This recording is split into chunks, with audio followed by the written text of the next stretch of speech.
이재명 대통령을 모시고 확실하게 대한민국을 지키겠습니다. 감사합니다. 필승! 이번에 김문수만은 절대 용납을 김문수가 아니라 죄송합니다. 4선인 한기호 의원도 당 지도부인 권성동 원내대표도 이런 말실수를 했습니다. 다른 당 후보인 이재명 후보를 지키고 자당 후보인 김문수 후보를 용납해선 안 된다라고 말한 건데요. 손학규 전 경기지사, 안철수 의원에 이어서 비슷한 실수가 계속 이어지다 보니 도대체 왜 이런 거냐 이런 궁금증을 자아내고 있습니다. 이 정도면 이재명 후보가 대통령이 될 가능성을 열어두고 미리 러브콜을 보내놓는 게 아니냐 이런 우스갯소리도 네티즌들 사이에서 나오고 있는데요. 물론 그저 농담처럼 하는 말이겠지만 그만큼 대선 이후에 정치권의 권력 구조가 어떻게 재편될지 여기에 대한 관심도 존재하는 것 같습니다. 특히 민주당이 중도 보수 선언을 한 만큼 국민의힘의 변화에도 이목이 쏠리는데요. 일각에선 체질적으로 여당 추구형 의원들이 많기 때문에 민주당이 집권을 하면 국민의힘에서 넘어가는 의원들도 생겨날 것이란 분석도 나오고 있습니다. 과연 정계 개편이 어떻게 이루어질까요? 예. 결과를 우리가 전제를 하고 얘기하기는 좀 부담스러운 시간입니다만 어떤 결론이 나오든 정계 개편 가능성은 열려 있다고 보세요? 이번 같은 경우는 결과가 어떻게 나오든 간에 그 지는 쪽은 상당한 그 혼란이나 그 변화가 불가피할 거라고 생각합니다. 예. 만약에 이제 민주당이 저는 상상하지 않고 있지만 예를 들면 민주당이 패배할 경우에는 이런 상황에서 패배했느냐에 대한 그 책임론이 불거질 거고요. 그 민주당 같은 경우는 분당이나 이런 가능성보다는 어쨌든 당내 새로운 그 재편이 이루어질 가능성이 높은데 예. 그 가능성보다 앞으로도 지금은 이재명 후보가 당선 가능성이 높다 보니까 국민의힘을 중심으로 한 보수 세력의 재편에 대해서 많은 사람들이 훨씬 더 촉각을 세우고 있어요. 그런데 제가 보기에는 이 경우에 저는 심한 경우에 친윤 소위 그동안 호가호위했던 사람들이 계속 당권파 이 사람들이 그 기존에 자신들의 기득권을 내려놓지 않는 상황이라면은 자칫하면 이제 당이 깨질 수 있는 상황도 배제할 수 없게 되는 거죠. 그러면 이제 예. 그 밖에 있는 이준석, 그다음에 지금 사실상 하와이에 가 있는 이제 홍준표 전 시장, 그다음에 유승민 전 의원, 그다음에 한동훈 전 대표 등등 이러한 분들이 그 중심으로 해서 원심력이 작용할 가능성이 상당히 높죠. 그러니까 저는 이 당계 그 보수 세력의 개편이 통합적으로 갈 거냐 할 때는 친윤 그룹이 그 자신들의 기득권을 내려놓는다면 안에서 어떤 통합적으로 그 세력이 교체되는 그 재편이 이루어질 텐데 자신들의 기득권을 내려놓지 않는다면 굉장히 분열적인 재편이 이루어질 가능성이 있다 이렇게 보입니다. 당이 깨질 것까지도 예상을 하신 거예요? 그렇습니다. 예. 그러면 상당수의 인사가 탈당을 한다. 그래서 그렇게 가능성이 높죠. 왜냐하면 예. 이제 기존의 당권파들이 자신들의 그걸 내려놓지 않을 경우에 근데 아마 그 대선 결과 나오면 지도부가 그대로 자신들의 자리를 유지하기 쉽지 않을 겁니다. 예. 근데 아까 이제 저기서 나온 말실수, 한기호, 안철수, 권성동, 손학규 이런 분들은 그냥 말실수예요. 예. 왜 자꾸 나올 거야? 아니 그거는 예를 들면 저도 그 아침에도 그 유세를 하다 보면요, 예. 이렇게 민주당 그 유세원들도 있고 저희들도 있는데 하다 보면 민주당 유세원들도 정정당당 이재명, 정정당당 김문수 후보 예. 후보거든요. 이렇게 하기도 하듯이 하다 보면 말실수를 하니까 그런 게 그렇게 중요한 의미는 아닌 것 같고요. 그러니까 우리 홍 의원님 말씀하신 대로 이게 그 지는 쪽은 어느 쪽이든지 상당히 괴멸적 상황을 맞게 될 거예요, 당에서. 예를 들면 이재명 후보 같은 경우가 만약에 졌다 그러면 그 책임론 얼마나 심각하게 예. 얘기가 되겠습니까? 마찬가지로 이게 우리 당이 질 경우에는 이제 윤석열 전 대통령의 재판 상황과 맞물리게 될 거예요. 맞물리게 되면서 그 윤석열 그림자로부터 벗어나지 못했던 것에 대한 그리고 우리가 그 비상계엄에 대해서 차별화하고 탄핵에 대해서 그것을 제대로 정리하지 못한 것들에 대한 그 많은 비판이 있을 거기 때문에 예. 그 심각한 상황이 계속될 텐데 민주당에서는 아마 제가 보기에는 우리 당에 있는 사람들 좀 빼가려는 노력도 할 것 같기도 해요. 예. 예를 들면 여러 가지 그 지금 재판 결과와 관계된 것이라든가 이런 것들을 통해서 그 우리 당 자체의 인원들을 좀 빼가고 그래서 굉장히 흔든 다음에 그 위원 정당에 대한 심판 청구라든가 뭐 이런 것들을 통해서 당 자체의 존립을 뭐 흔들려고 하는 그런 시도도 있지 않을까라는 예상을 하고 있어요. 그게 뭐 그렇게 될지 안 될지는 모르겠습니다만 뭐 그럴 가능성을 배제할 수 없다라고 보고 예. 있습니다. 그러면 국민의힘의 지금 의원들 중에서는 뭐 숫자까지는 우리가 모르겠지만 아주 일부는 민주당으로 갈 수도 있다라고 보시는 거예요? 그럼 뭐 언제든지 그럴 가능성은 있죠. 있다. 뭐 선거가 끝나고 난 다음에 그 분명히 여러 가지 뭐 본인들이 문제점도 있을 수 있고. 아, 예. 본인 문제가 있는 의원들이 그렇게 갈 수 있다. 뭐 그럴 수도 있고요. 예. 그다음에 뭐 어떤 분들은 뭐 나는 여당하니 못한다라는 분들도 계시니까 뭐 어떻게 될지 어떻게 알겠습니까? 예. 근데 그 인위적 정계 개편인데 그게요. 인위적 정계 개편 가능성은 저는 높지 않다고 생각합니다. 우선은 그런 방식은 과거 그 소위 삼김씨, 그러니까 2000년 노무현 정부 정도 그때까지가 거의 마지막이었다고. 그 이후에 인위적 정계 개편이 2010년 이후에는 거의 없었고요. 정권이 바뀌더라도. 예. 그다음에 두 번째 그 아까 말씀하신 대로 어떤 사법적인 문제나 이런 의원들 경우에는 도리어 우리 당 쪽에 훨씬 더 우리 당에서 수용하기가 훨씬 더 불편한 분들이 있고요. 그러니까 저희가 뭐 만약에 국민의힘에서 자발적으로 모시고 싶은 사람이 있긴 있어요. 그런데 그런 분들이 있다 하더라도 그거는 훨씬 더 그런 논란이 없는 분들 중에 있지, 그런 그 사법적인 문제를 압박을 고리를 해서 그 어떤 정계 개편을 인위적으로 하는 그런 방식은 이재명 후보가 선택하는 방식은 아니다. 또 그게 검찰을 완전히 이제 수족처럼 장악하고 할 때나 가능한 건데 그런 상황은 아니라고 생각합니다. 예. 여당만 하고자 하는 의원은 어떤 의원들을 말씀하시는 거예요? 제가 뭐 이름까지 여쭤보는 건 아닌데 그건 뭐 어떻게 보면 실제로 그렇게 나는 여당만 해야 된다라는 의원들이 있나요? 그냥 농담이긴 하지만 예. 보면은 이제 뭐 굉장히 그런 야당이 됐을 때 탄압이라든가 뭐 불편함 같은 게 있으니까 그 상식적으로 그런 것을 견뎌내기 좀 어려워하는 분들이 있는 건 뭐 부인할 수 없는 거고요. 네. 굉장히 많은 변화가 있을 것 같아요. 굉장히 많은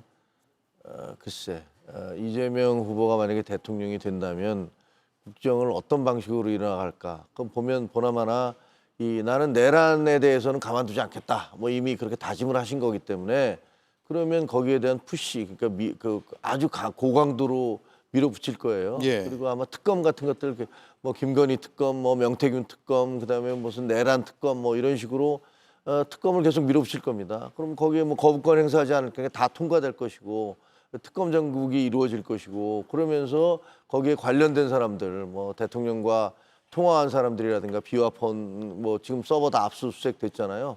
이런 것들이 계속 진행되면 아마 초반기에 굉장히 뭐랄까 혼란스러운 상황이 올 거라고 생각을 합니다. 뭐 그런 것들이 그 어떤 의원들에게 어떤 영향을 미칠 것인가, 아마도 상당 부분 동요할 수도 있다라는 그런 생각을 해요. 예. 근데 저는 이제 조금 생각은 다른 거는요. 아까도 말씀드렸지만 사실은 이제 그 우리가 농담삼아 한 얘기도 그런 얘기 있어요. 아주 보수적인 정치인인데 저분은 조카 통일돼도 서울시장은 할 거야 뭐 이렇게 얘기하는 사람들도 예. 있었는데 이제 그런 과거의 얘기고 최근 들어와서는 그렇게까지 왔다 갔다 하는 분들은 거의 없습니다. 저는 국민의힘 인사 중에서 우리 당으로 오게 되는 경우에는 이번에 최근에도 있지만 사실은 당내에서 거의 왕따처럼 만들어 버리니까 우리 당으로 올 수밖에 없는 상황이 됐잖아요. 울산의 김 의원 같은 경우가요. 김상욱 의원이요. 김상욱 의원이요. 예. 그러니까 저는 다음에 국민의힘의 리더십이 어떻게 만들어지느냐. 그러니까 배제하고 쳐내는 리더십으로 갈 거냐, 아니면은 자기 안에서 뭔가 포용적으로 그다음에 통합하는 리더십으로 할 거냐 하는 문제인데요. 그러기 위해서는 선당우사하고 이 자신의 기득권을 내려놓으려고 하는 사람들이 있어야 돼요. 제가 그 국민의힘에서 참 그 한편에서는 좀 밖에서 보기 안타깝게 보이는 것 중에 하나는 그 당권을 가진 기득권을 요만큼도 안 내놓으려고 하는, 그리고 이번 선거를 어떻게 뭐 승리하고 또 뭔가 변화의 발전 그 어떤 계기를 만들려고 하는지는 저는 이해할 수가 없었어요. 예. 어떤 리더십이 나올까요? 국민의힘에서 앞으로. 뭐 시나리오가 워낙 많아서 사실 어떻게 얘기하기는 어려워요. 예상하기가 쉽지가 않아요. 왜냐하면 지금 당장 이제 비대위원장 김용태 비대위원장은 임명된 지 얼마 안 됐어요. 그리고 이제 권성동 원내대표는 사실상 그때 그 5월 10일 날 그 당내 이른바 당내 구태타라고 얘기되어지는 그게 무산됐을 때 그때 권영세 비대위원장과 함께 싼 거는 다 물러나야 되는 게 아니냐 뭐 그런 주장이 있었지만 뭐 꿋꿋하게 버티셨고 그다음에 그 김용태 비대위원장을 영입을 해서 지금 진행되고 있기 때문에 끝나고 난 다음에 두 분이 다 동시에 물러나느냐 만약에 패배한다면 그리고 아니면 그 비대위원장만 물러나느냐 아니면 그것도 아니고 연말까지 원내대표 임기인 연말까지 나는 그대로 가겠다라고 예. 주장할 것이냐 이런 것들이 다 이게 그 변수인데 어떻게 할지를 잘 모르겠어요. 그건 아마 만약에 저희가 패배를 한다면 뭐 이런 얘기 자꾸 하는 게 좀 굉장히 마음이 좀 부담스럽습니다. 네. 근데 그렇게 되면 어느 정도 표차로 지느냐하고도 또 연관이 있을 것 같아서 사실 그런 것들이 예상하기가 참 쉽지 않아요. 예. 자, 이 시각 이재명 후보의 유세 현장 라이브로 연결되어 있습니다. 네. 연결 상태가 약간 고르지는 못한데요. 다시 한번 연결을 해볼까요? 네, 현장음을 좀 살려서 유세를 들어보겠습니다. 총구를 들이대지 못하도록 엄정하게 처벌하고 제도도 바꿔서 다시는 꿈도 꿀 수 없는 그런 민주적인 나라 만들어야죠. 여러분이 해야죠. 확실히 준비됐죠? 내일 투표 안 한 사람들 다 찾아내서 포기는 중립이 아니라 기득권을 편드는 것이다. 내란 세력의 귀환을 돕는 것이다. 이렇게 말씀해 주셔서 한 분도 빠지지 않고 이 나라 주권자로서의 권력을 제대로 행사할 수 있게 해 주시겠습니까? 양석 출신의 판교 예. 출신의 다음은 안철수 김문수 위원장님 잘 후보의 아십니다. 유세 네. 지금 이 시각 한번 현장의 나오세요, 모습입니다. 우리. 오랜만에 오셨는데.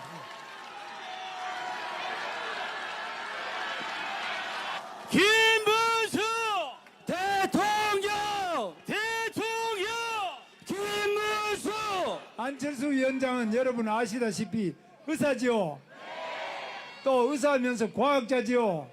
AI를 아주 잘해요. 저보다 잘하기 때문에 제가 대통령 되면 AI도 물어보고 또 의사도 물어보고 그리고 기업도 해가지고 성공을 했어요. 안랩이라고 판교에 기업이 있어요. 예, 여러분 대전에 우리 지금 AI 또 카이스트부터 시작해서 온갖 애트리부터 한국전자연구소 많은 우리 대전이 과학기술의 메카지요. 대한민국에 이렇게 훌륭한 카이스트부터 온갖 연구소가 많이 있는데 이런 부분을 앞으로 더 발전시켜야 되겠죠. 이거 예. 지금 김문수가 자, 되면은 앞서 이재명 후보는 서울 강서구에서의 유세 모습이고요. 김문수 후보는 대전에서 지금 유세를 이어가고 있습니다. 마지막 유세 오늘 여의도 이재명 후보는 여의도, 김문수 후보는 서울시청 앞 광장으로 잡았는데 어떤 의미들이 담겨 있을까요? 굉장히 중요한 장소이니까 마지막 유세를 할 거 아니에요? 네, 우선 오늘 동선 전체를 봐야 되는데요. 이재명 후보는 서울에서 출발해서 자신의 정치적 고향이라고 할 수 있는 성남을 거쳐서 광명 등을 해가지고 수도권을 돌면서 마지막으로 여의도로 돌아오는데 예. 결국 이제 이번 선거의 핵심은 서울, 경기를 비롯한 수도권에서의 그 승패가 매우 중요하다 이렇게 보고 있고요. 그래서 수도권을 마지막까지 주력하고 두 번째는 이 장소가 마지막 여의도는 아시다시피 여의도가 지난번 12.3 비상계엄 때 국민들이 와서 그다음에 그 야당 국회의원들을 중심으로 비상계엄을 막았지 않습니까? 그리고 그 이후에 12월 14일 날 탄핵까지 윤석열 전 대통령을 탄핵하는 그 시점이었기 때문에 대한민국 민주주의 회복 그리고 이 모든 주권은 국민으로부터 나온다는 국민 주권 시대를 상징하는 장소라고 생각을 합니다. 그런 예. 측면에서 이재명 후보는 여의도를 선택을 했고 반면에 이제 김문수 후보 같은 경우에 동선을 보면 제주도부터 시작했지만 사실상 이게 전통적인 루트 중에 하나예요.